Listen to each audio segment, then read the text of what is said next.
Good evening, everyone, and I'm really sorry to have kept you waiting. We had a technical hitch, but thank you very much for joining us for the 2021 British Dressage Annual General Meeting.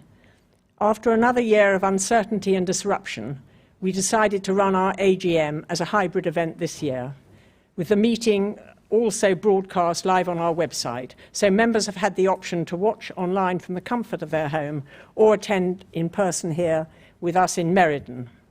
As usual, we will cover the formal business required for our AGM and receive updates from our Finance Director, Caroline Godfrey, Chief Executive, Jason Bortigham, and Chief Operating Officer, Ben Waterhouse.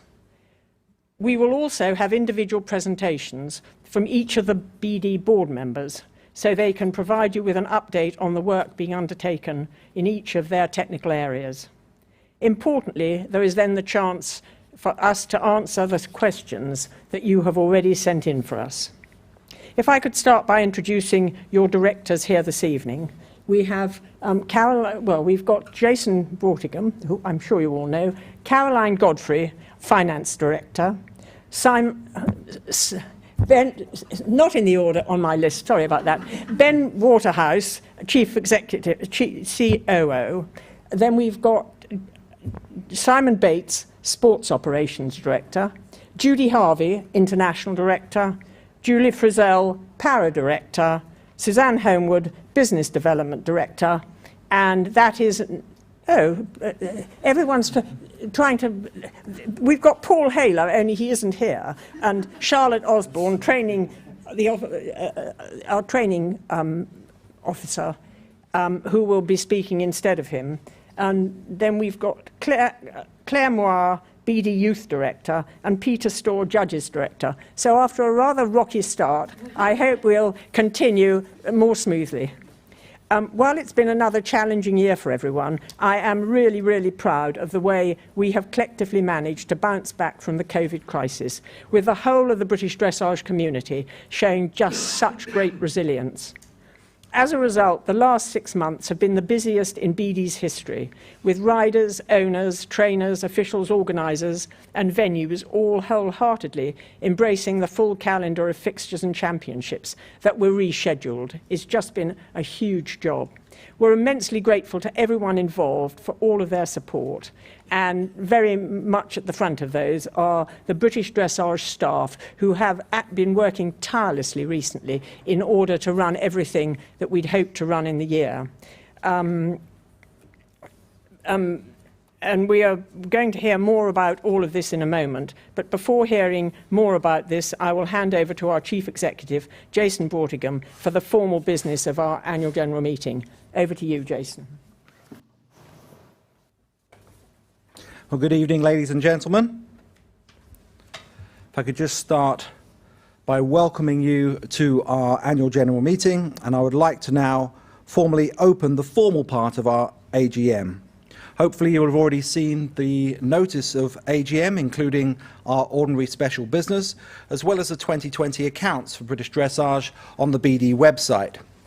I will take as read the notice convening the meeting, and I can confirm that we've received 2 apologies this evening from Paul Haler and from Anita Darkin. So if I could just quickly run through the agenda. We have the ordinary and special business to do as part of the formal part of the AGM. We will then have the Chairman's overview, followed by my own Chief Executive's report. I'll hand over to Ben for the Chief Operating Officer's report. And as Linda mentioned, we'll have presentations from each of the directors before answering your questions at the end. So if I just highlight the 2 items on ordinary business.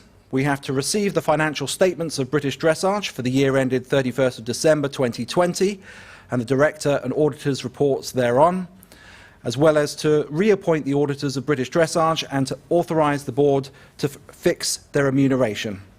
We also have 1 item of special business, and that relates to the draft articles of association submitted to the meeting that we want to propose and adopt here to replace the existing articles of association for British Dressage.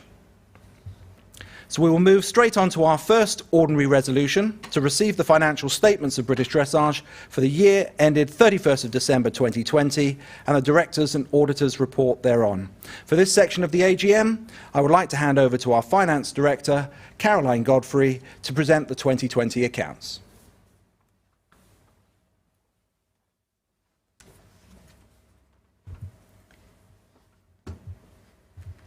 Thank you, Jason.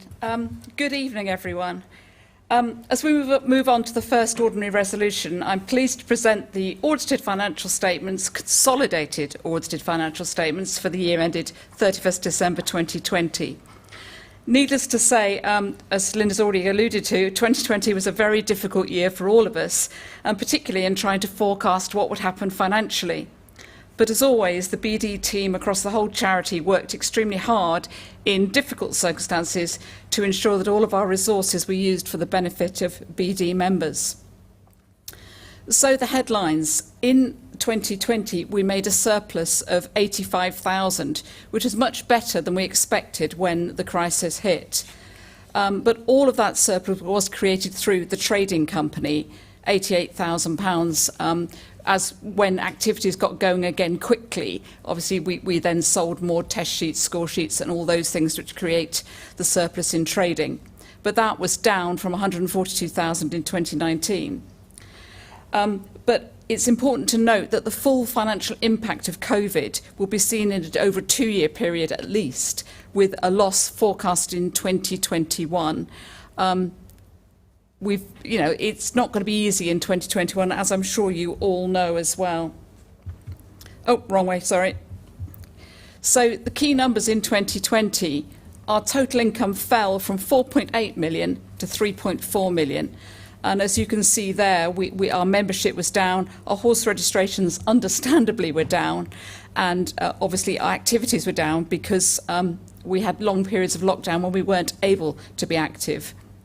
But equally, our total costs fell from 4.6 million to 3.3 million because we were unable to undertake so many of the subsidised activities for much of the year. And I think it does show how our funds are invested in what we do. Over 150,000 was received by us through the government's job retention scheme when staff had reduced or nil activity possible. So a couple of key factors I just wanted to highlight before I look at the detailed numbers. And the first thing is the loyalty of you as members. Whilst members did retain benefits during lockdown, apart from the ability to compete, it was brilliant, it was wonderful that so many felt able to support us throughout. But equally, horse registration extensions were offered as lockdowns continued. And the impact of this will also be reflected in 2021 because we've spread the original horse registration income over a much longer period. There was a substantial cost to this, but the board was pleased to be able to do this, seeing it as the right response in the crisis, even before we knew what the full outturn for the year was going to be, or even what the full outturn for 2021 is going to be. So this slide has got lots of numbers on it, but I hope that those of you who really are interested in the detail of the accounts have had a chance to look at the full accounts which are available online and can see all the many pages of statutory information that are presented there.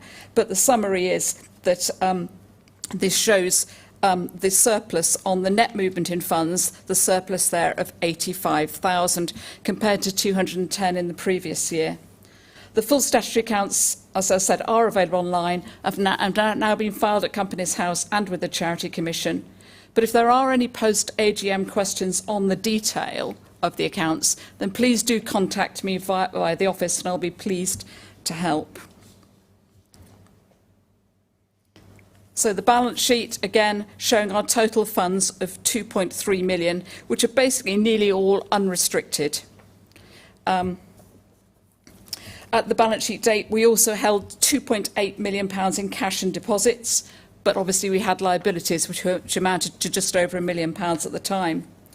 Post-year end, BD has placed funds in longer-term investment through Brew and Dolphin, our appointed investment managers, and we've also looked to maximise returns on our cash held, albeit in a very, very low interest economy.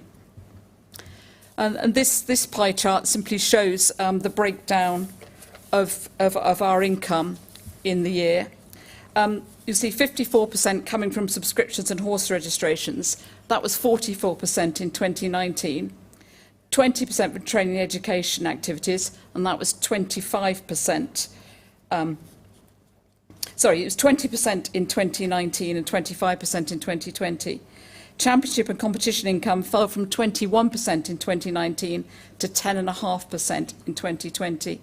Whilst these changes were inevitable with the lockdown effect, it does show the impact it had on our income distribution.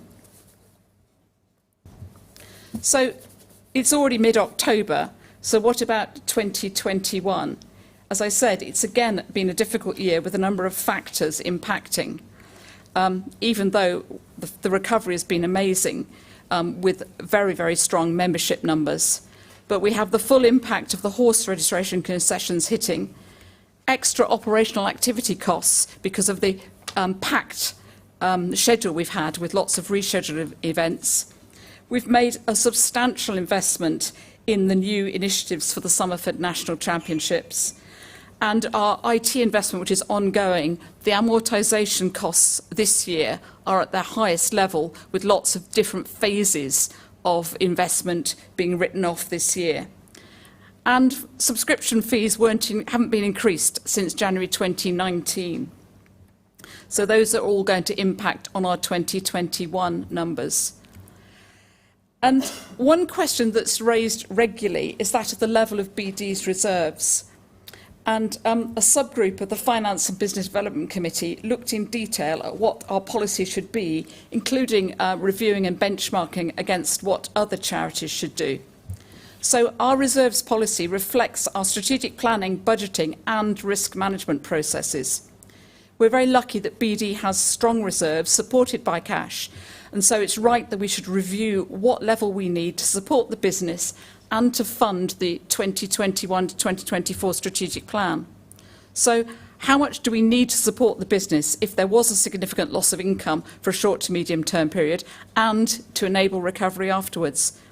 Has BD sufficient resources to respond to investment and growth opportunities as set in our strategic plan that we can't fund through our normal annual income? And also we have a commitment to invest our reserves to ensure that reserves we do hold maintain their value and don't just, particularly as we're hitting a higher inflation model, we need to make sure that that money we hold is working for us.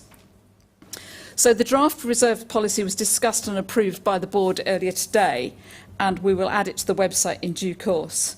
But I can assure you that we are committed to using our funds wisely to support BD activities, whilst also ensuring that a sustainable business model is maintained for the benefit of all. We won't sit on cash just for the sake of sitting on cash, but we have to hold all these different factors in balance. So finally, in advance of the approval of the 2020 financial statements, I should state that Mazars, our auditors, were willing to attend this evening, but we agreed mutually that it wasn't necessary, as they were happy with the detailed and clean audit report, which runs to 3 pages now, that's contained in the financial statements. Please do read it if you feel you need to get to sleep quickly. Finally, I would like to say thank you to all our members for your continued support, which has made these numbers possible. To BD's finance team and to Andy Derry in her interim role, to BD's senior management and the dedicated team of staff who support them, and to the members of the Finance and Business Development Committee, who aren't all directors, who assist in exercising good governance and financial control for us, and also finally to Mazars, our auditors, for their work in producing the accounts. I can also confirm that we've received no questions on the detailed accounts from the members, so I'll now hand back to Jason for the formal resolution. Thank you.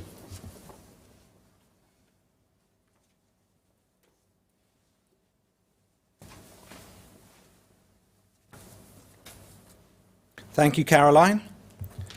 So for our first ordinary resolution, if you remember, if we go back to that slide, just to confirm, The first ordinary resolution is to receive the financial statements of British Dressage for the year ended 31st of December 2020 and the directors' and auditors' reports thereon. So please could I have votes for and votes against, please? Okay, confirm that on a show of hands, all members present voted in favour of the resolution. We also received 29 proxy votes with unanimous support in favour of this resolution, and therefore I declare the resolution duly carried. Moving on to our second resolution, we now need to look at reappointing Mazars as the auditors of British Dressage and to authorise the board to fix their remuneration. So again, could I please have votes for initially and any votes against, please? Okay, I can once again confirm that on a show of hands, all members present voted in favour of the resolution. Again, we received 29 proxy votes with unanimous support in favour, and therefore I declare that the resolution is carried. We now move on to our special resolution. There is just one special resolution, which is item 3 on the notice of AGM, and that is the approval and adoption of the new Articles of Association of British Dressage. A copy of the proposed new Articles of Association, with a marked up document for comparison purposes, have been on the British Dressage website since Thursday, the 9th of September. However, I would like to take this opportunity to provide a bit more background detail on some of the proposed changes. In recent years, we've updated the memorandum and articles to reflect best practice in accordance with the Code of Sport Governance published by UK Sport and Sport England. It is vitally important that the BD Board of Directors continues to attract high-calibre individuals with the right level of knowledge, skills and experience to represent members and ensure that the sport is governed effectively. The introduction of a nominations committee has provided greater scrutiny over the director nominations process, including the appointment of extra directors for specific areas of expertise. And members, importantly, now have a binding vote for all elected director positions, regardless of whether or not the candidates stand unopposed. The changes that we are proposing to the Articles of Association this year will further strengthen this process for appointing the chairman membership vote. Under the proposed changes, the position of chairman will continue to be advertised publicly and nominations invited from members. All suitable candidates, as approved by the Nominations Committee and the Board, will then be put forward for election by the membership, with the final result of the electronic ballot being binding. Please note that in the event of only one candidate being put forward unopposed, members will still have the ability to accept or reject the proposed appointment. The chairman will continue to hold this position on the board for a maximum of 8 consecutive years. However, if a director currently holds another position on the board, they can still be nominated and elected chairman by the members and serve up to a maximum of 12 consecutive years in total. Then after the 12th year, the individual must still wait another 4 years before they can be appointed to the board again. So again, just to reiterate, 12 consecutive years is the maximum that any individual can serve across the director and chairman positions combined. All appointments to the position of chairman remain subject to election by the membership. So on our special business, could I please have votes for this special resolution for? And any votes against, please? Once again, I can confirm that on a show of hands, all members present voted in favour of this special resolution. We also received 29 proxy votes, with 26 votes in favour of this resolution and 3 against. I therefore declare that this resolution is carried by more than a 75% majority decision. Now, for the final part of the formal business of this year's AGM, I would just like to announce the results of the director elections that we held earlier this year. Following the retirement of Paul Haler and Julie Frizzell at the end of their second term as directors, there were 2 vacancies on the board for training director and para director. After review by the nominations committee, One candidate was put forward to the membership vote for training director, with the electronic ballot carried out independently by my voice. In total, 1,560 votes were cast, with 96.3% in favour of the appointment. So I am delighted to announce that Harry Payne is duly elected as training director with effect from today's AGM.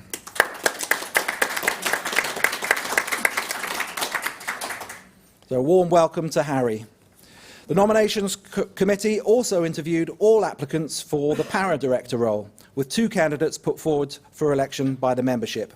Again, the electronic ballot was carried out independently by my voice. A total of 1,405 votes were cast, with the result as follows. Tracy Ormerod received 798 votes, representing a 56.8% share, and Ursula Treadgold received 607 votes, representing 43.2%. I can therefore formally declare that Tracy Ormerod is duly elected as Para Director with immediate effect.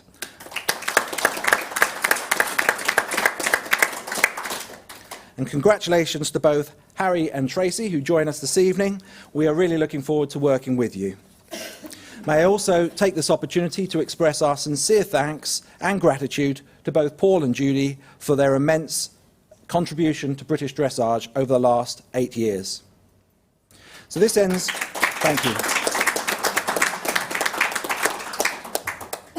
This ends the formal business of this year's AGM, so I'll now hand you back to our chair, Linda Whetstone.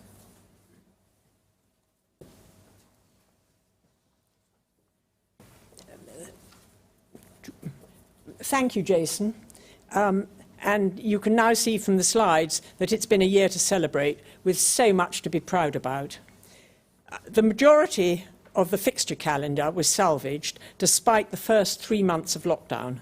The regionals, area festivals and winter championships were all successfully rescheduled, and we enjoyed an unprecedented summer season of high-profile championships, with the Olympics, Paralympics and the Europeans all taking place in quick succession. The BD National Championships moved to a new home in Somerford, and the inaugural Summer Area Festivals and Championships took place at Arena UK only last week, and I'm told they went extremely well and were very well received. So we've had a tremendous summer despite the difficulties earlier in the year. Added to which, oops, sorry, not very good at this bit. That was that bit, sorry, here we go. Added to which the medal success of our riders has been the best ever, with a total of 14 medals, including team and individual bronze in the Olympics, and 2 gold, 2 individual golds, 3 individual silvers, and 2 bronze medals in the Paralympics. Added to that was a first ever team silver and individual bronze in the, added to that was the team silver and individual bronze in the Europeans, and then for the first time ever, 2 silver medals in the Junior Europeans. What a fantastic year of results, and really very happy to congratulate all of those involved. Now, it's a bit Jason and I show, but it'll stop in a minute. Anyway, back to Jason for a business update. Thank you. Thank you, Linda. So now we move on to the Chief Executive's report, and I will attempt to give you an overview of the business in the last year, or 18 months really, since the COVID crisis began. And obviously it was a difficult start to this year as well, when we had the lockdown and suspension of all activity in Q1. So we didn't start this year off in the best of fashions, given that we had significant disruption throughout 2020. Our primary focus, though, was on a swift resumption of activity once restrictions were lifted. And we learned an awful lot from last year's experience, and rather than doing a complete suspension, or abandonment, in fact, of a whole season, we decided that actually it was far better to try and reschedule as much as possible within the remit of the calendar.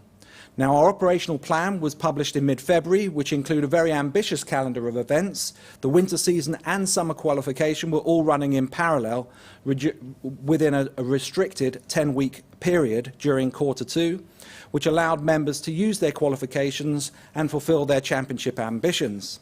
Now, as a result of this, membership recovered to pre-pandemic levels within 10 weeks of the restart, which is quite remarkable considering where we came from. This allowed us to plan ahead with confidence for the rest of the busy summer season. And we've almost had back-to-back championships, as Linda was saying, throughout the summer.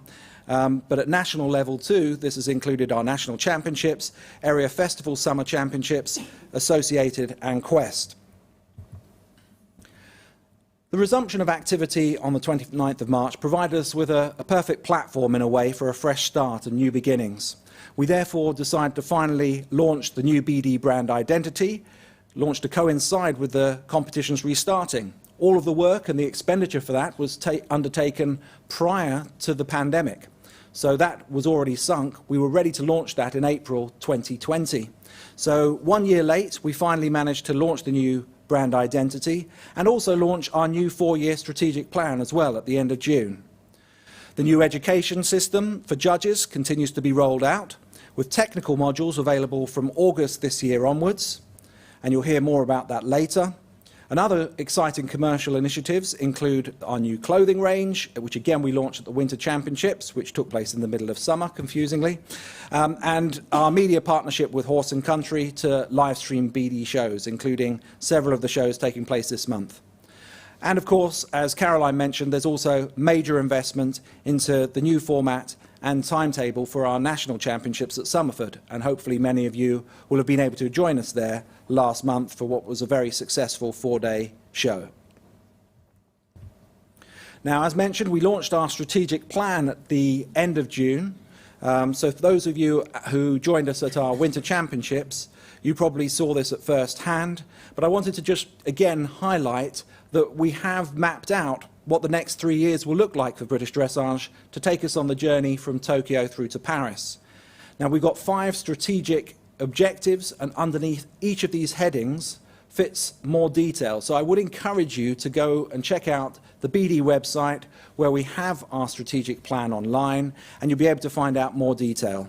But whether it's under competition, participation, education, promotion or governance, which we see as the 5 key strategic areas for BD, there is a lot more detail that sits underneath those plans. So we've got very ambitious plans on what we hope to deliver over the next 3 years. And despite all of the disruption that we've encountered over the last 18 months, as Caroline was saying, we are in very good shape now to carry these forward in 2022 and beyond. In terms of our membership update, again, membership and horse registration has been incredibly buoyant under the circumstances. Our total membership is now at highest levels since January 2019, and our horse registrations are now at record levels. The total active members is currently 17,200 compared to 14,700 at the same point in 2020, which equates to a 17% increase. What that doesn't show is that actually at the lowest point during the pandemic, our membership actually fell below 14,000. So that is quite a remarkable recovery. Similarly, given that horse registrations dropped by 25%, to have now over 16,100 active horses compared to 12,600 at the same point last year is quite phenomenal.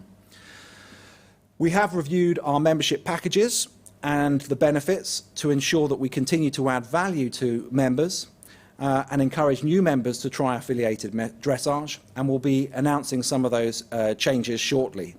So we're looking forward to an exciting year next year, hopefully with a full calendar of events restored from the 1st of January, and fingers crossed, we'll be able to run the sport once again under normal circumstances. Thank you very much. I'll now hand you over to Ben, who is our Chief Operating Officer.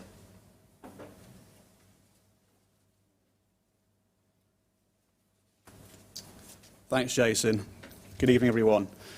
Despite the challenges that 2020 and 21 has brought, we've been really pleased to continue to make operational improvements across the business. In IT, during Q1 and 2 of this year, we continued our investment into the development of BD Online to provide additional functionality and reporting capability for the office staff. The next area being prioritised for development is a training education database, which Charlotte will tell us has been a long time coming. This has now been scoped and fully costed to enable work to commence during the next month or so, and hopefully be delivered by the end of March 2022. We've also reviewed our use of Bookwen and moved across to the HorseMonkey platform to provide a much simpler, better integrated and more user-friendly experience for members and staff. Hopefully in the future, there is the potential to link the platform with BD Online so that we can track booking and activity attendance on a member's profile.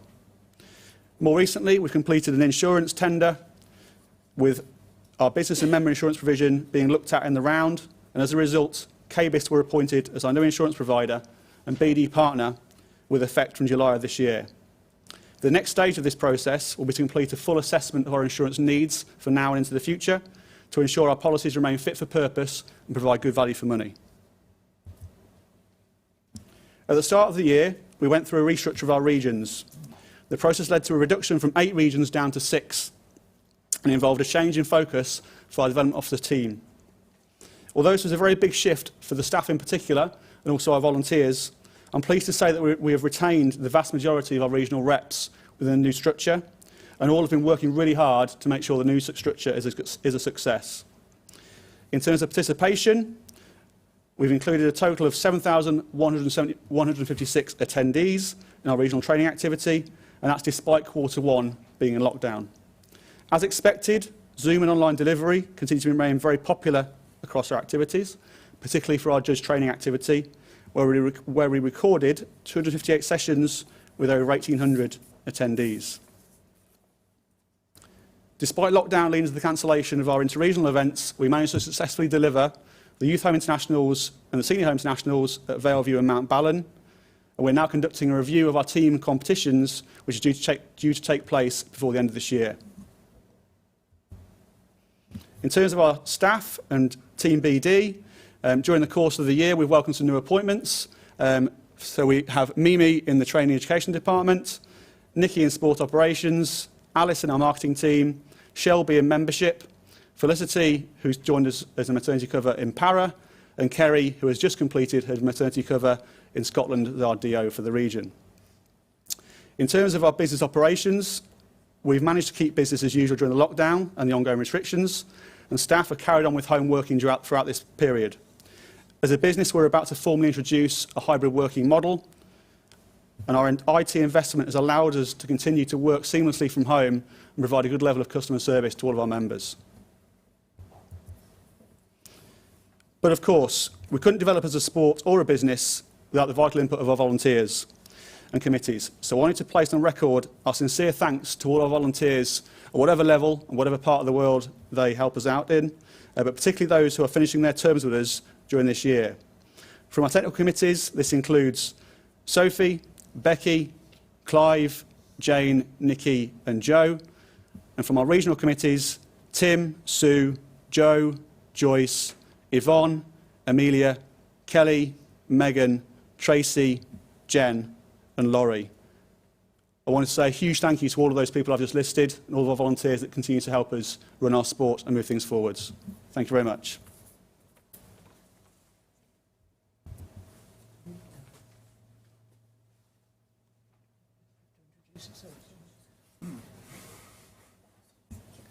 Well, good evening, everyone. We've had an interesting year for the sports operations and ever-moving targets through the year. How do we move this on? Arrow. Arrow? Down arrow. Down arrow. Down arrow. We've relied heavily on the staff, the organisers, the officials and our members to move to ever-moving targets and deliver as much of the calendar as we could deliver, and deliver it without any certainty at the time as to how a show would actually end up appearing or what restrictions will be in place, and people have delivered fantastically.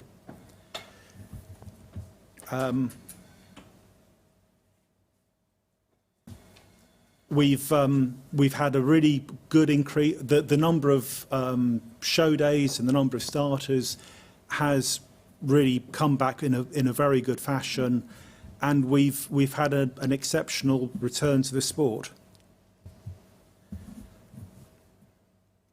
The seasons have come back well. We've had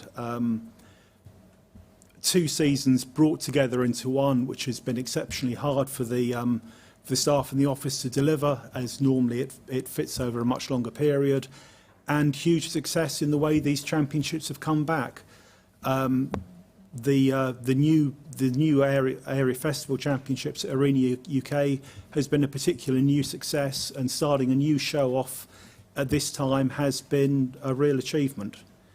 And we obviously look forward to coming through to Quest and the associated championships. The rules and the innovation of sport has been really quite tight this year, with the focus being on delivering just what we can deliver. There are just minor changes that have been made, making the area festival qualification taking that back to simply 3 scores of 60%, and these other minor changes. The FEI tests coming back to being in harmony with the FEI tests, so any changes will fall in line as the FEI update their tests. And again, the whip rule just clarified.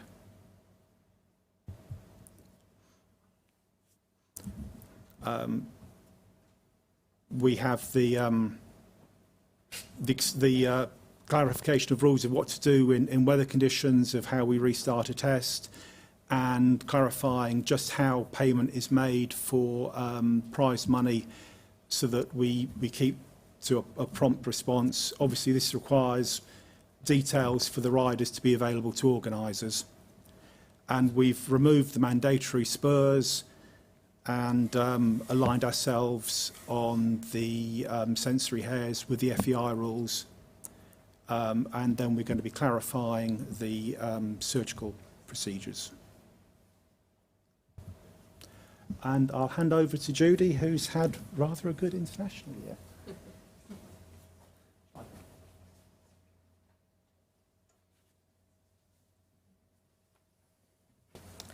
Thank you very much, Simon. It has been an amazing year. What a year it's been. Incredible. It's been a struggle. I'm trying to find the down arrow, but yeah, space bar works, that's good. Tokyo Olympics, incredible results. Fantastic what these guys did and pulled off. First of all, I really need to thank my co-selectors, David Trott and Jenny Ward. We've had a very different kind of year and a very different kind of selection campaign. We were unsure, and I remember Jason Brotigan, who's fond of a bet, was absolutely assured me that the Tokyo Olympics were not going to take place. I said they damn well are going to take place, and he still hasn't paid up, but I don't think I ever was strong enough in my convictions to take the bet on. But so we were, will the Olympics happen? We had COVID to deal with, we had equine herpes to deal with, we had Brexit to deal with. How these riders, and I have to thank them all sincerely from the bottom of my heart, had the persistence and the endurance to get themselves out there, get themselves qualified, get their lorries certified, get themselves across to Europe, qualify, earn their place on the selection team, you know, to be selected on the team.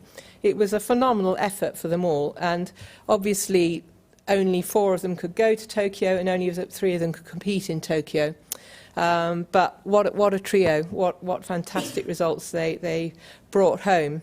And they're all people who have started from a very basic level and worked their way up through dressage, and it just shows what you can achieve if you've got a bit of skill, luck and commitment and true dedication. So well done to them.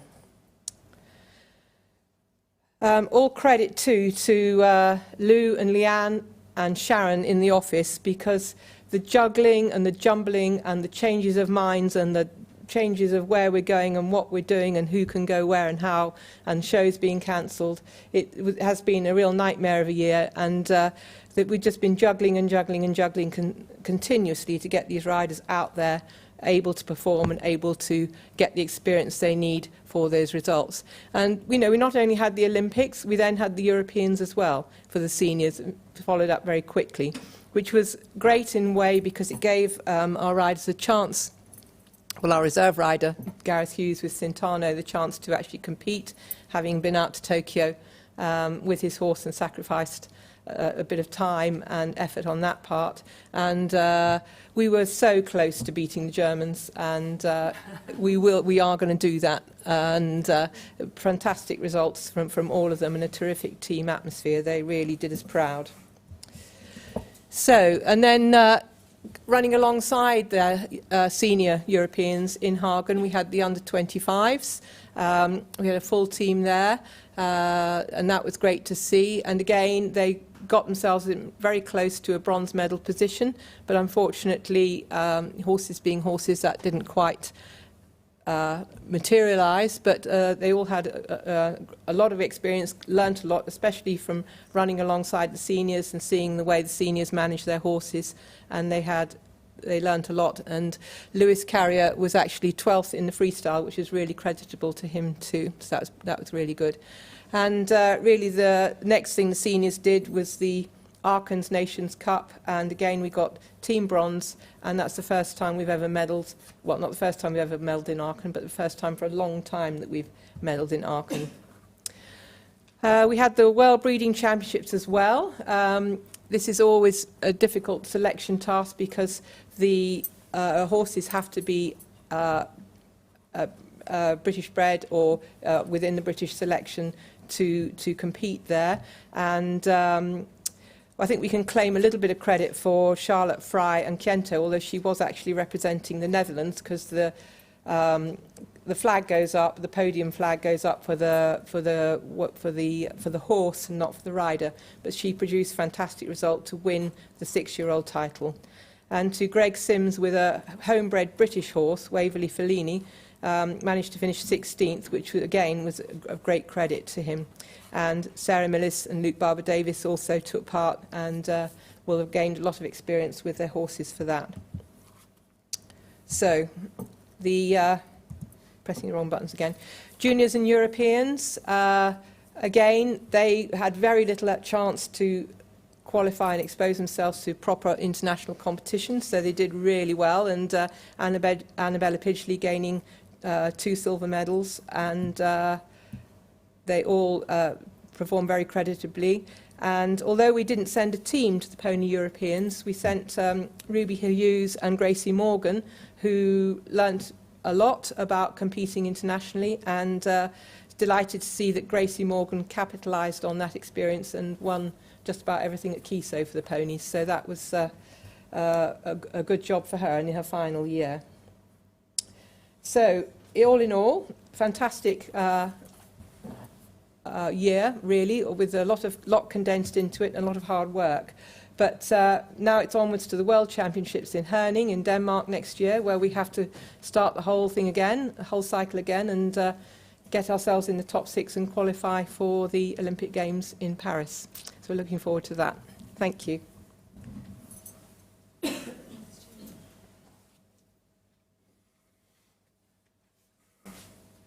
Thank you, Judy, and also thank you to Jason and to Linda for the very kind words.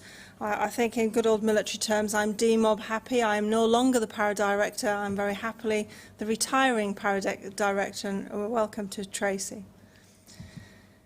What a year it's been. Certainly when you look at what we've achieved in terms of the able-bodied sport, our para-riders did not disappoint, and I think it's very important that we keep this in huge perspective, that whilst we have the old guard of experienced competitors that flew out to Tokyo, they did so with rookie horses.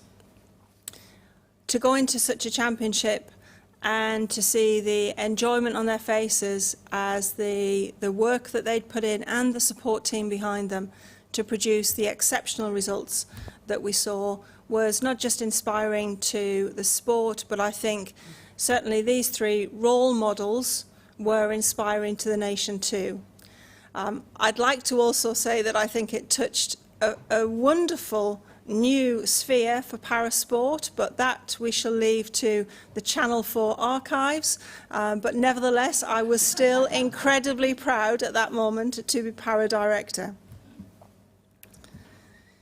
But it's not just at the very top end of our sport that we've had success. I would not have thought, standing in 2017 as the newly appointed para director, with just 65 active athletes, about 100 registered, that we would be in a position of having broken not just our own British records in terms of participation and opportunity, but also in terms of having had our own records broken with championships. To go from 4 hours on a Sunday afternoon in Leicestershire for a winter championship, where it was, don't get me wrong, the standard was high, to 4-day extravaganzas of shows that our para organisers have put on for us is something that I think not just myself but the whole of our committee are incredibly proud of. For us to be in a position where we have such a strong body of committed individuals, there is much thanks to be had across the whole committee for making all of this possible. And I will single out a few people. I think without the support of Lou in the office and Tash and Felicity, we would have struggled. But the key members on our committee, and particularly the work that Sarah Leach has done and John Robinson, I will forever be in the debt for many of them that have stood by my shoulder when there has been a suggestion for a new initiative like the world first of the Intellectual Disability Championships, where they didn't back down when it was simply a, well, let's just do it. And they've helped us make things happen. The future is extremely bright. We have a strong sport.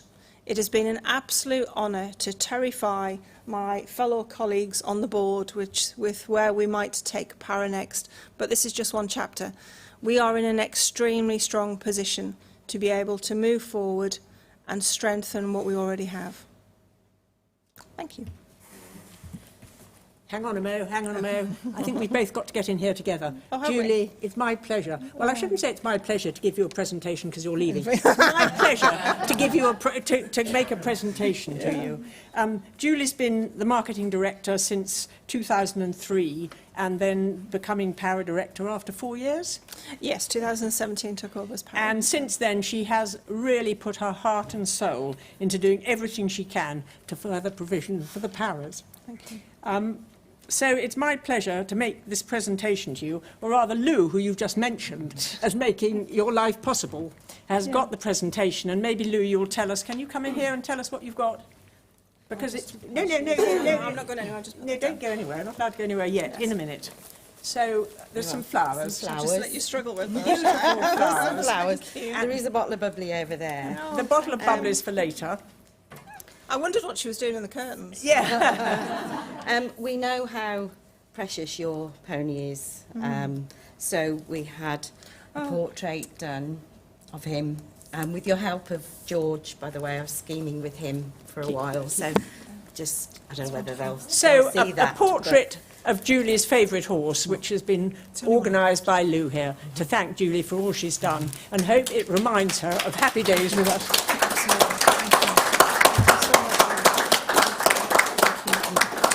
Thank you very much. Shall I put this back on before everybody else? Yes. At the risk of this turning into an Oscars speech, and I know where I stand if I overrun time, Linda, don't I? Yeah. Certainly do. Yeah. It's only just the start of this new chapter for para. It's truly been an honour to be part of the team that's seen us jettison British para from where we were into the position that we're in. And it's going to be very nice to give our selectors a headache in the future as we see literally the tens and dozens of riders that are coming up through classification at the moment that are on exceptional horses. The future is extremely bright, and you're in very good hands with Tracy. Okay, thank you.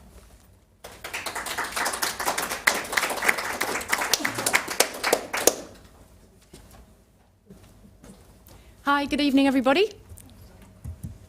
So, well, as we've heard, what a year it's been in many ways and many guises. But for ourselves, it's been about the evolution of our brand. I'm going to put my glasses on. So, we had a purpose to build and build on the brand to build a platform for the future. And that's to connect with our existing members and obviously entice and engage new and potential potential members for us, telling the story of all of our members so they really understand what we do and how we do it. So our rebrand included a new suite of marketing materials for new members and for non-members, the rebrand of our online, printed, advertising campaigns, and to create a new look for British Dressage that fits with our new values, strategy and direction of the business. We have a new clothing range, and if you haven't had a look, please do go online and have a look. It looks fantastic, and this range will continue to be built on for next year. And BD at Home, a really exciting new approach for us to share information, particularly through lockdown, and keep engaged with everybody. And that involved things such as expert sessions, rider interviews, and health and wellness sessions that went down really well. And of course, on top of that, as already been mentioned by Jason, is the new national championships. The new branding that we had there obviously reflected ourselves and Lemieux, and to really create a fresh new look. We obviously digitised how we connected with everybody and how you arrived. There were digital tickets and with our online programme and spectator judging app. And of course, we'll continue to build on that. We got some great feedback, and we'll continue to build on how we really build that national showcase for us for the future. But of course, we had the biggest platform of our sport, and boy, didn't they deliver. So our social media coverage objectives were to provide up-to-the-minute news, updates and scores throughout the competition, ensuring all results were announced immediately, to maximise the exposure of dressage throughout the competition through engaging and relevant content, and to create content that's keeping with the new brand. And the team in the office, Becca, Millie, and obviously Winnie in comms, I think did the most incredible job of making us feel connected at all times with what was happening out there.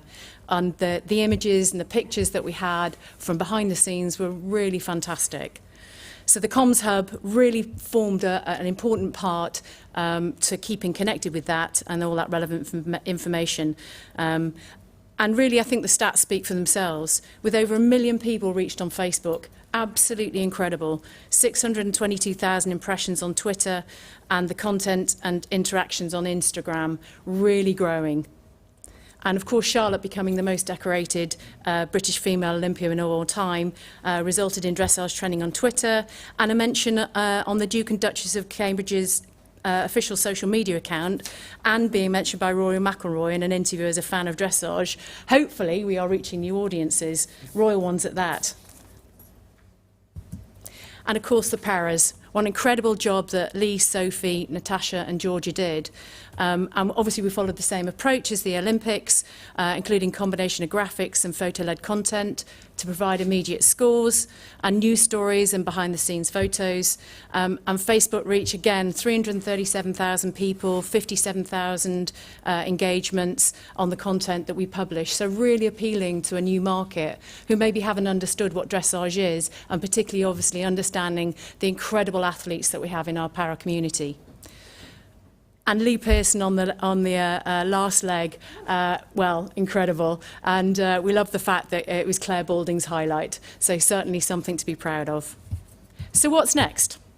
So we really want to build on this digital content. It's a really important part of how we live our lives today, and we want to engage with members through sharing their stories. It's really important that we tell everybody's story so people can see what it's like to be part of our community at all levels of the sport. And we're going to build on the BD at Home content so we can provide members with added value to their membership by working with all groups of stakeholders, riders, judges, coaches, sponsors, partners on Ask the Expert, health and wellness and training content. We also want to enhance member benefits with new and existing sponsors and partners, and that will be to explore how we can add value to our membership categories, building on the increased interest and profile of dressage that we've managed to create, and partner with new brands to provide additional benefits. And finally, we're going to build on the work that we carried out in 2021, such as the BD Fan Zone at the Nationals, live streaming and behind-the-scenes content to make our events even more reactive, interactive and engaging for everybody. It's been an absolutely incredible year. We've built a fantastic platform for the future. Now we just need to take it on from here. I'd like to hand over to, not Paul, but Charlotte.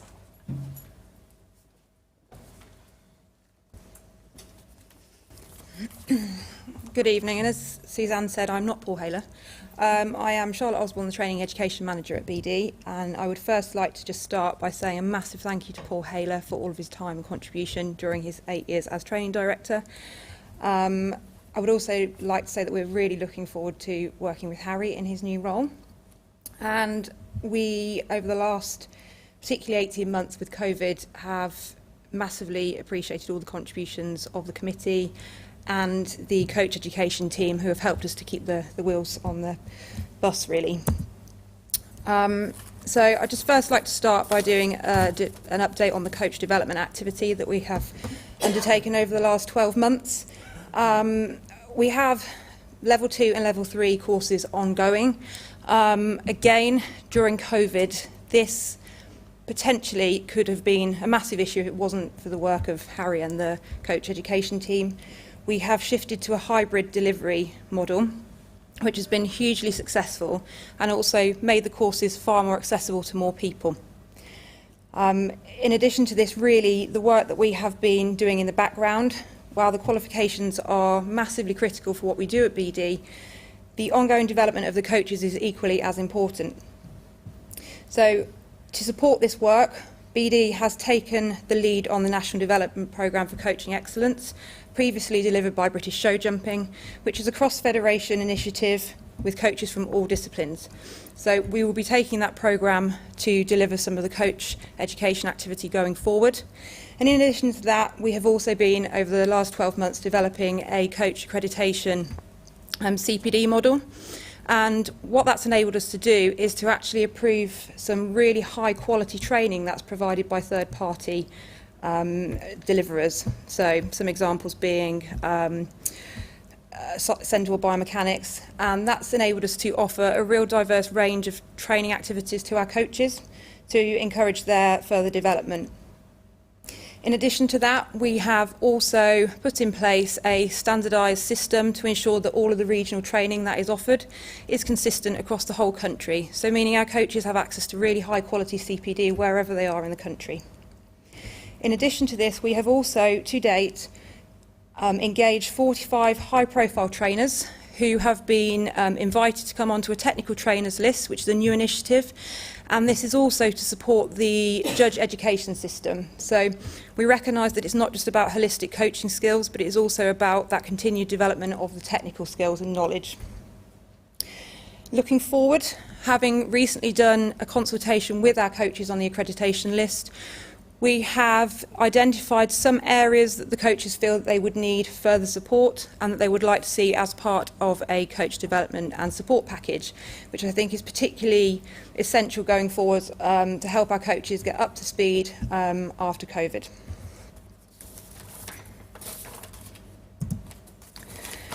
Another initiative which Paul Haler was very instrumental in developing during his time is also the Young Horse Championships and structure.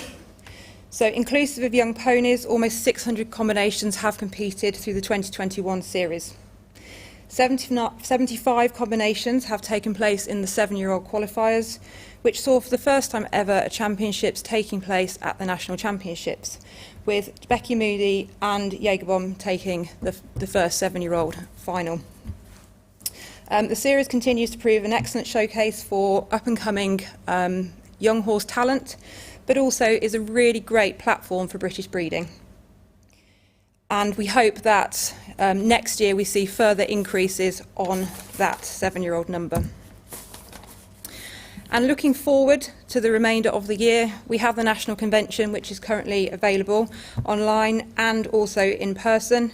So tickets are selling really well, and it is a really exciting lineup, with the theme being making medalists. So this is still accessible to everybody.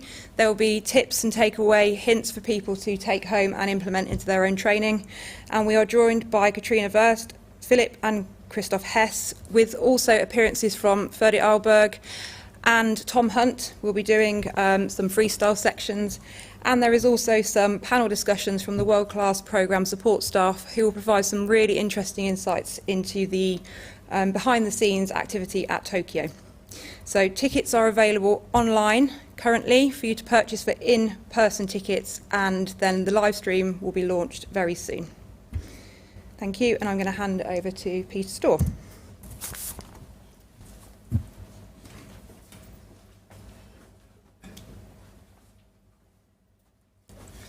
Okay, thank you, Charlotte, and good evening, everyone.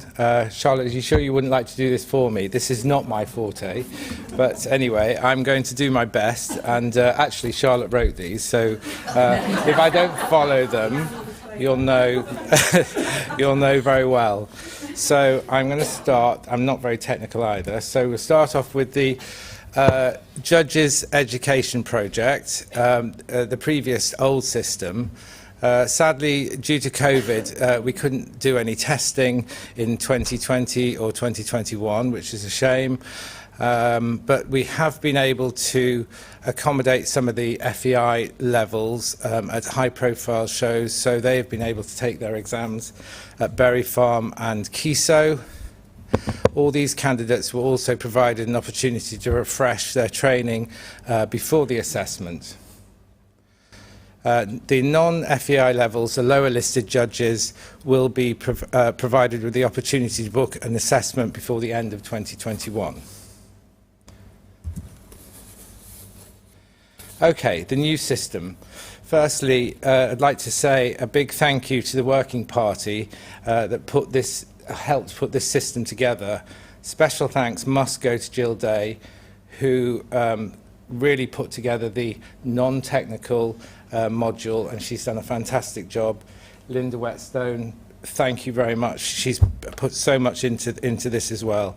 Not only them, but also Charlotte Osborne, Jess LaRossa, and the rest of the Working Party. So the new system, we've had a total of 588 registrations so far. The non-technical modules were rolled out in August 2021, and we've already had 478 candidates who have completed this since launch. The technical modules are now live. We've had 188 candidates complete to this date, and the practical technical dates will be available from winter 21 to 22. Also, we've got a new exciting partnership with the Black Horse Online One system with the iPad system, and it's going to provide a clear system for evaluating and developing knowledge with our judges.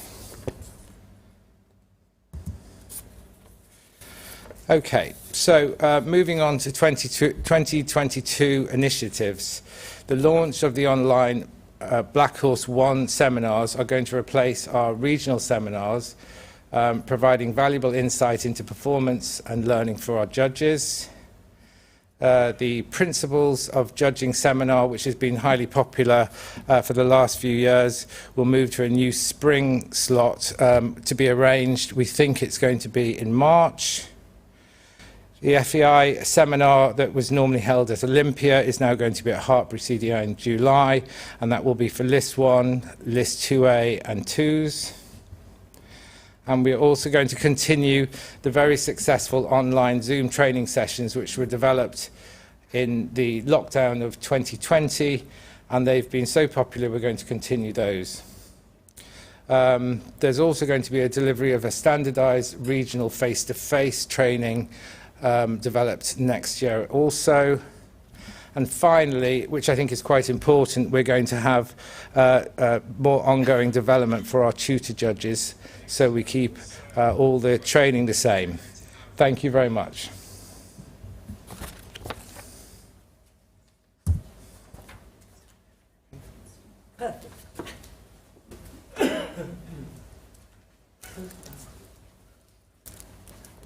Thank you, Peter.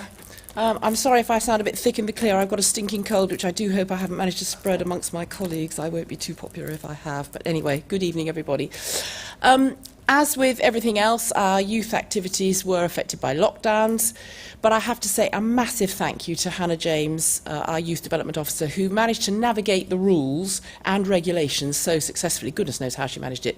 She organised a hybrid model of the academies where riders could Zoom call their coaches prior to the academies and also undertake additional aspects virtually, meaning the practical sessions could be completed in single days with takeaway lunches and socially distant group activities, and the attitude, where there's a will, there's a way, was definitely to the fore. I also wish to thank Sarah Pidgley, who so generously let us use her family's home at Kilby's Farm. The experience of spending a weekend there with fantastic facilities, Michelin-star food and great company is absolutely unique. That, together with all the expertise available to our Academy riders, makes it an experience from which they learn a huge amount and have an unforgettable experience.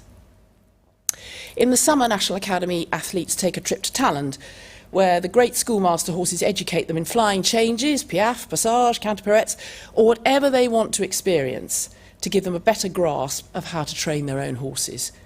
Our grateful thanks to Pammy Hutton and also to Charlie Hutton. Hannah also laid on a really successful sports science day, which was very well received by everybody.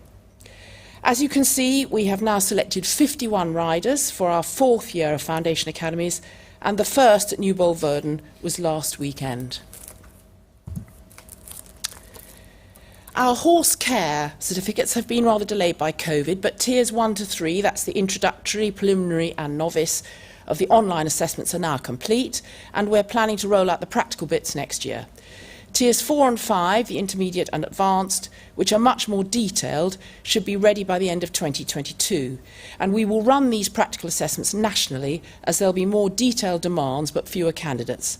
These levels have been carefully developed to ensure a meaningful series of certificates, which once achieved will prove their recipients have a pretty high level of competence in horse and pony management.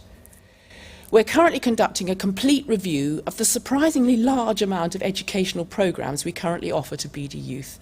We aim to make this strand of BD Youth more streamlined, better publicised, more understandable and easily accessible. Every cloud has a silver lining, and we found that there were some youth activities which we could do just as well on Zoom. One of these was our formal squad assessments. We will continue to offer this option in future, as it helps people who live in remote areas. Although we could not run our youth into regionals this year and Sheepgate ran without team competitions, the Home International did run at Mount Ballon in Wales, thanks in no small part to the ingenuity and tremendously hard work of our fantastic development officers. 140 riders took part, and it was good to see some, perhaps not so socially distant, get-togethers. All had fun, and the weather played ball too. Thank you, Wales, for hosting this competition. Finally, a huge thank you to everybody who makes BD Youth function. Charlotte Osborne and Hannah James in the office, our development officers, youth reps, coaches, judges, parents, riders and their horses and ponies. And last but not least, to my really hard-working committee. They provide a wealth of experience and knowledge to back me up and keep BD Youth on such a positive track for the future. Fingers crossed for a less socially distanced, team-orientated 2022, where BD Youth will continue to bring people and horses of all ages together. Thank you.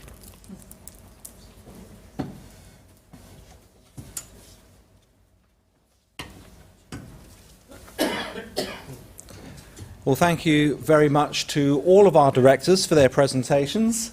Hopefully that gave you a flavour of all the things that we've been working on throughout this year in British Dressage, despite all of the ongoing challenges of COVID, as well as give you a flavour of what we're looking at for 2022 and beyond as part of the rollout and implementation of our strategic plan.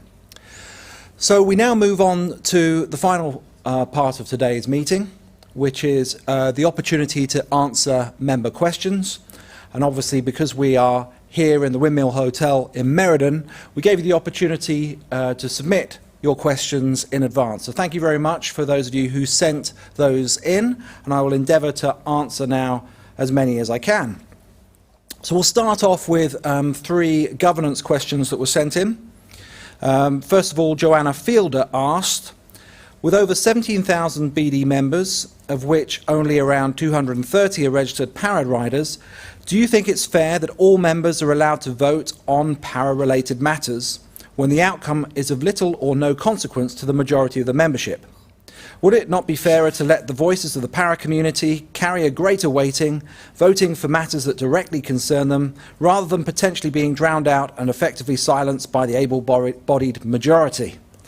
So, I think it's important that we stress here that it's vital for us that all members have a say in who represents their interests at board level.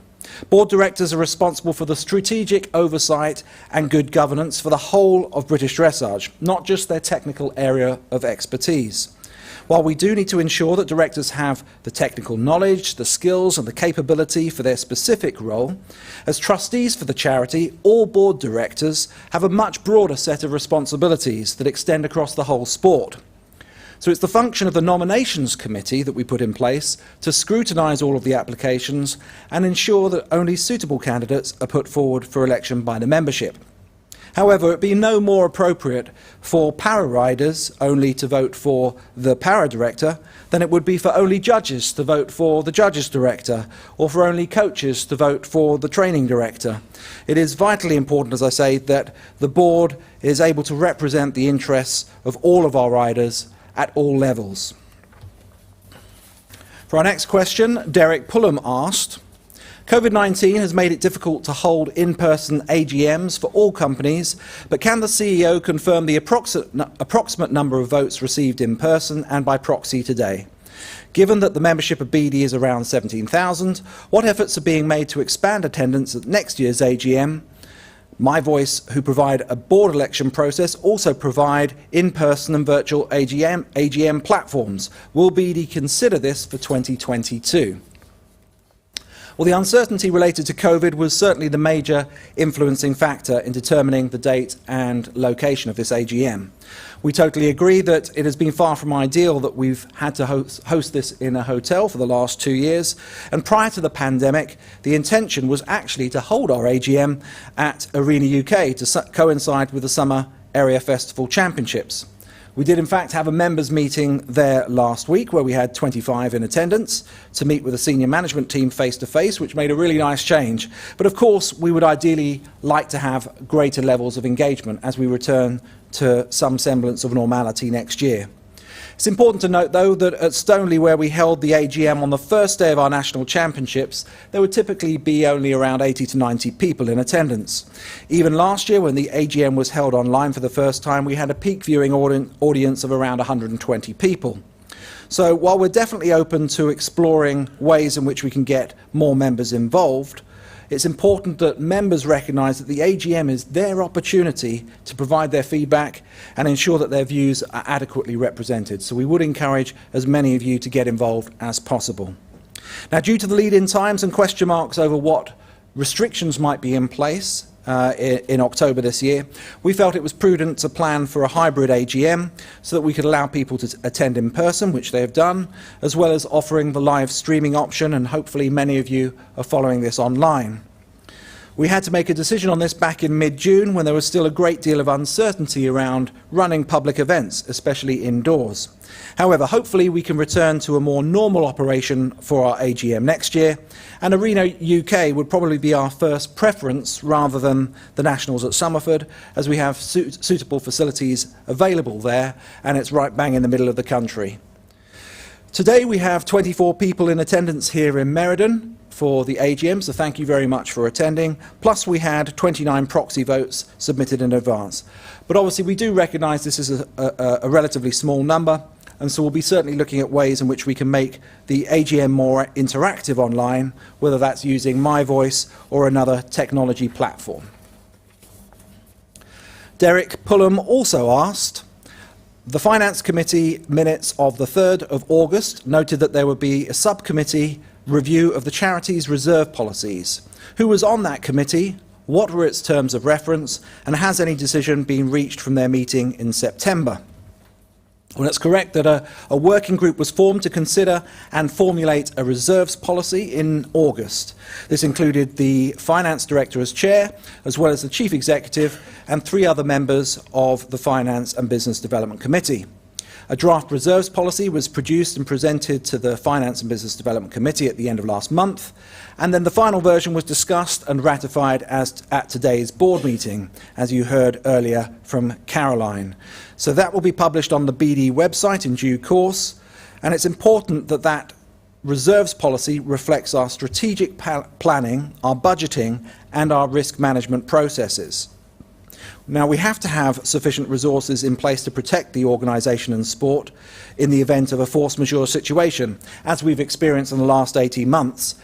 It's absolutely crucial if we're going to continue the operation of British Dressage against the backdrop of a pandemic like we've experienced with COVID, or indeed with the equine influenza outbreak, which could have caused a full suspension for our sport.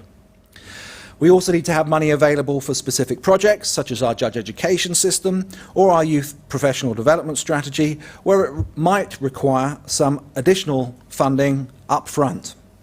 So BD needs to have sufficient resources to respond to these investment and growth opportunities as we set out in the strategic plan, although, as Caroline noted, the reserves will also be invested to ensure that any funds maintain their value insofar as is possible.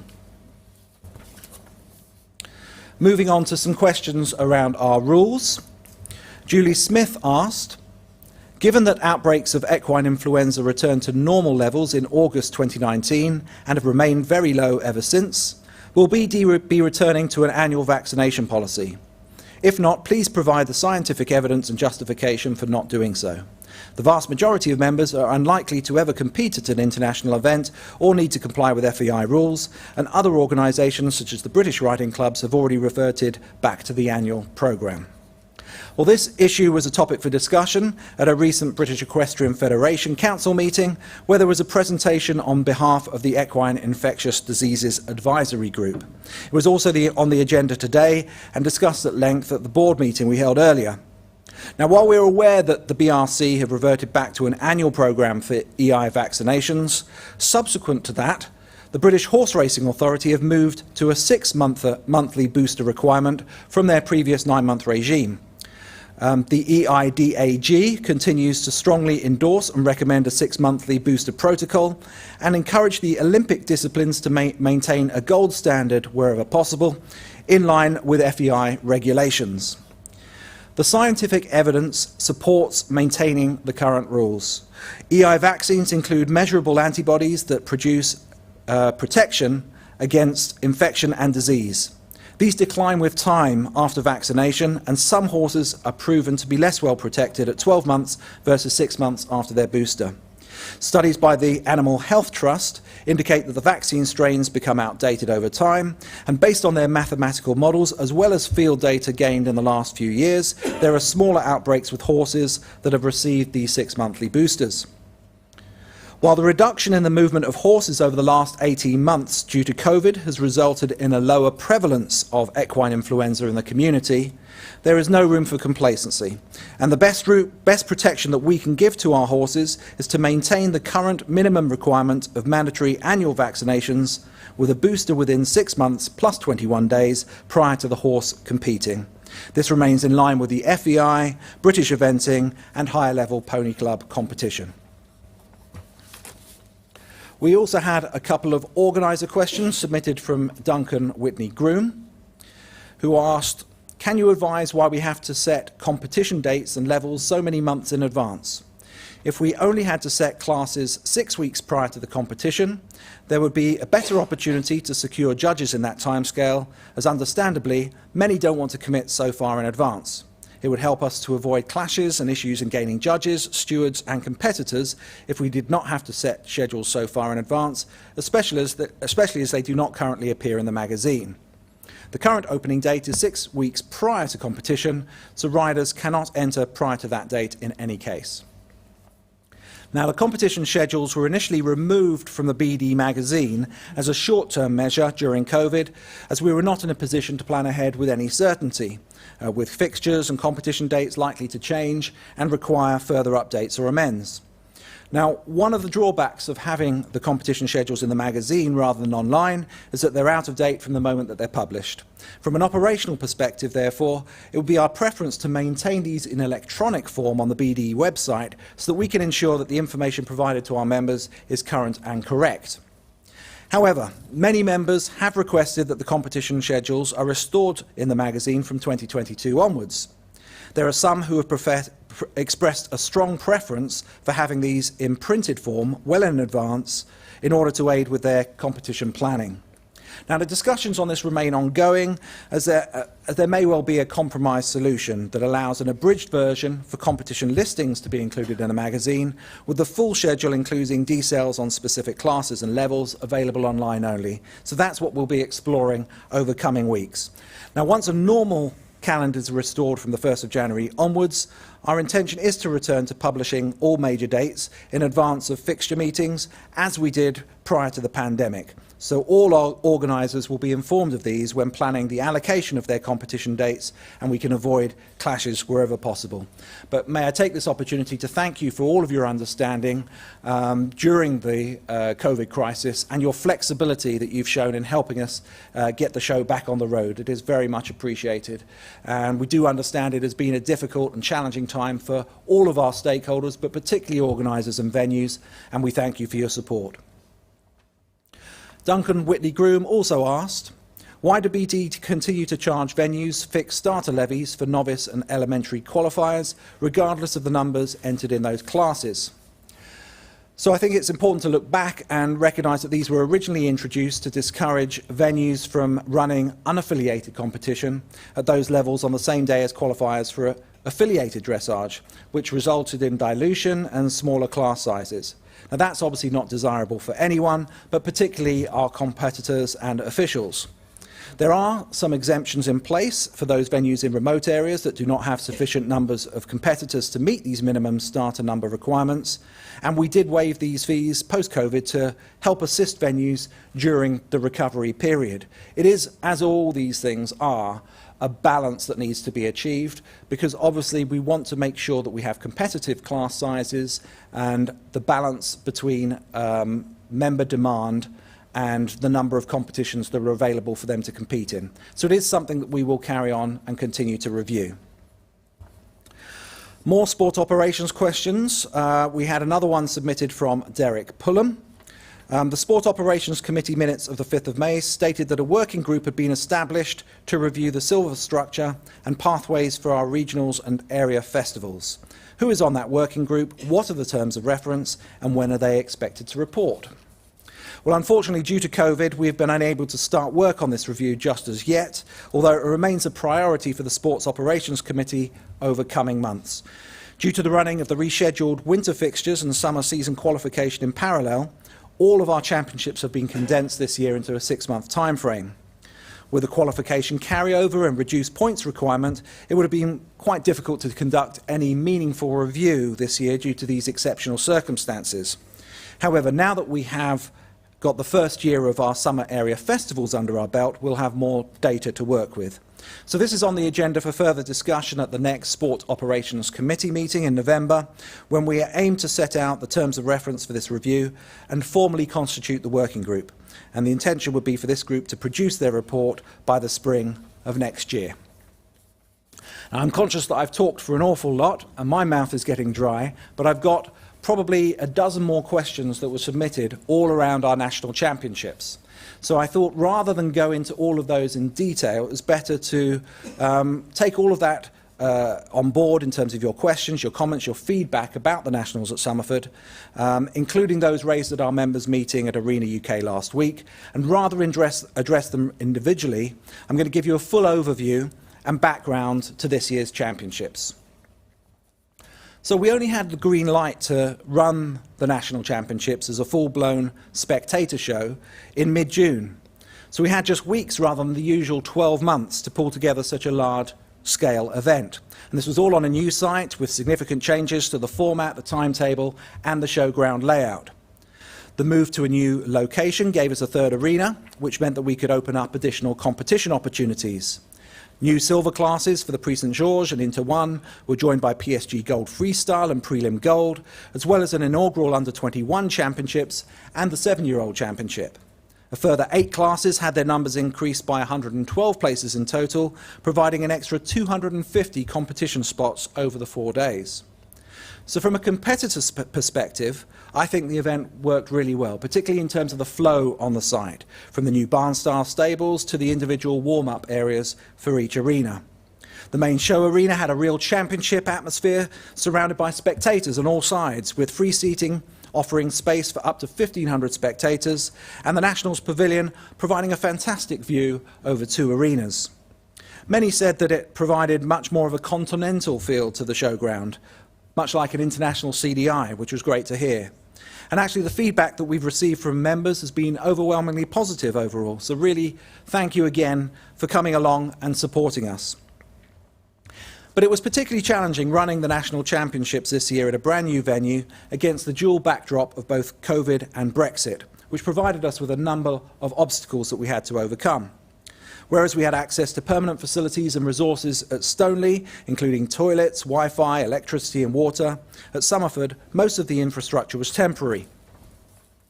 The compacted season for outdoor events meant that the contractors and suppliers were in high demand and very difficult to source this year. Retailers were also reluctant to commit to trade stands. Some have gone out of business during COVID, others have changed their commercial model to selling online only. This was all compounded then by supply chain issues and staff shortages, resulting in changes to suppliers at the 11th hour, and a number of food concessions dropping out even in the last 10 days building up to the show. So under those circumstances, I was very proud that BD, Show Direct and the Somerford teams managed to pull the championships off at all. While of course there's room for improvement, and we do share members' desire to have a better range of healthy food options, for example, as well as a greater variety in the number of trade stands, it must all be understood in the context of this year's championships, which were very unique. Now, the escalating costs in running an event of this nature also needs to be recognised. Since our last Nationals at Stoneleigh in 2019, the cost of seating alone rocketed from £9.50 per seat to £23 per seat for the covered grandstand and £18 for the uncovered seating. So that's heavily subsidised by BD. This requires a significant investment in order for us to put on a show of this magnitude. Therefore, while we understand that there is a strong desire from our members to have the National Championships available via live streaming, this has to be balanced against the commercial viability of the show. It is simply not true to assert that this would not have an impact on footfall. Other sports have exactly the same problem and exactly the same commercial pressures on attendance at live events. It inevitably does cannibalise income. Now, we will continue to look at this and examine potential ways in which we could make it work in future years, but it will need to stack up for us financially, including the additional investments required in production costs. While members have indicated that they would be happy to pay to access live streaming, it is unlikely that this price point would be equivalent to the face value of tickets. And we do rely on spectators to make the show pay, as well as generate footfall for trade stands and create the atmosphere that you'd all expect at a championship event. So we have agreed today at today's board meeting that we will formulate a working group to take a closer look at this and see if we can come up with a commercial model that works. But do bear in mind the context for those discussions and appreciate that it is not an easy nut to crack. Another point raised by a number of members related to the programme not being available in printed form this year due to COVID, as well as our ongoing attempts to make the event as environmentally friendly as possible. It was a conscious decision to make the Nationals paperless this year. Therefore, there were no physical tickets or programmes at all, and these were instead produced in digital form. Programme sales have been in decline for a number of years now, from a peak of around 12 to 1,500 down to just 400 to 500 copies. So again, this became a loss-making enterprise for BD. Nevertheless, we are aware that members have expressed a strong preference for printed starter sheets, so this is something we will look to address next year so we can hopefully have the best of both worlds. We'll also make sure to make the information easier to access via the live scoring app, as well as provide charger stations so your mobile phones don't run out of juice. But again, we thank you for all your feedback on all of these points, and we will take that on board as part of our wash-up when we look at reviewing this year's National Championships at our meeting next month. The BD Fan Zone was a popular addition, with up to 1,700 of you viewing the sessions online, broadcast on Facebook Live, and we learned an awful lot from the other digital initiatives that we introduced this year, from the e-ticketing to the live scoring.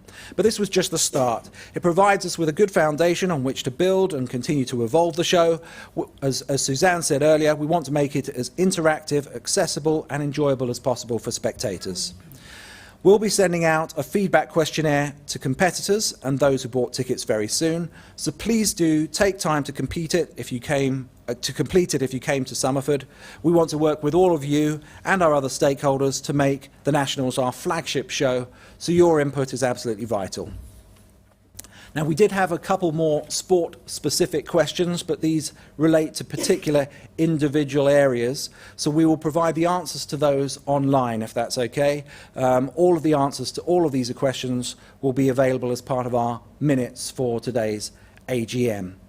Before I close and lose my voice completely, I would just like to hand over to the audience. If anyone else who is in attendance today, if you have any questions to ask either myself or any of the Board of Directors, please do let us know. We have a microphone on hand if you want, don't be shy. Just raise your hand and we will bring the microphone over to you. But otherwise, if you've heard enough from me, I will say thank you once again for all of your outstanding support and your loyalty and your contribution to British Dressage in making it what it is. We hope that you've enjoyed competing this year, and we're looking ahead to a very bright future in 2022 and beyond with your support. Thank you, and I'll hand you back to our chairman, Linda Whetstone, for closing remarks. Thank you very much, Jason. I think Jason's really given my closing remarks. What I wanted to do is to reiterate our huge thanks to everyone involved with BD for the support we've received over the last 18 months. We couldn't have weathered the storm of this COVID crisis without the loyalty and commitment you have all shown us. As I hope has been evident this evening, the BD board, our technical and regional committees, team of dedicated staff have been working 24/7 behind the scenes on behalf of our members throughout, so your continued contribution is much appreciated by all of us. To all BD members, whatever your role, thank you all very much for your part in helping us get back onto the road of recovery. After the successful final 6 months, there's plenty of hope for the future, and we're especially hopeful that we can return to a normal calendar of events in 2022. Thank you for joining us this evening. We look forward to seeing you again at BD competition, training event or championship very soon. Good night.